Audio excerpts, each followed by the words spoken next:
আসসালামু আলাইকুম ওয়া রাহমাতুল্লাহ। আজকে আমরা কথা বলবো আশকিয়া নামটি নিয়ে। আশকিয়া শব্দটি একটি আরবি শব্দ এবং আশকিয়া নামটিও আরবি ভাষার নাম। যদি প্রশ্ন করেন আশকিয়া নামটি কি ইসলামিক নাম? হ্যাঁ, আশকিয়া নামটি একটি ইসলামিক নাম। আপনি যদি আমাদের চ্যানেলের নতুন দর্শক হয়ে থাকেন, পরবর্তী ভিডিও পেতে চ্যানেলটি সাবস্ক্রাইব করুন। আপনার প্রিয়জনের নামের অর্থ জানতে নামটি লিখে কমেন্ট করুন। আমরা যথাসম্ভব চেষ্টা করব আপনার কমেন্টের নামটি নিয়ে নতুন ভিডিও উপহার দিতে।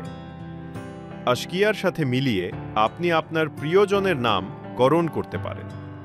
আশকিয়া তাবাসুম, উম্মে আশকিয়া, আশকিয়া জান্নাত, আরা ইত্যাদি।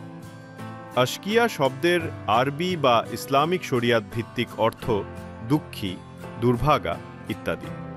আজকের মতো তো এ পর্যন্তই। দেখা হবে নতুন কোনো এপিসোডে। আমিন।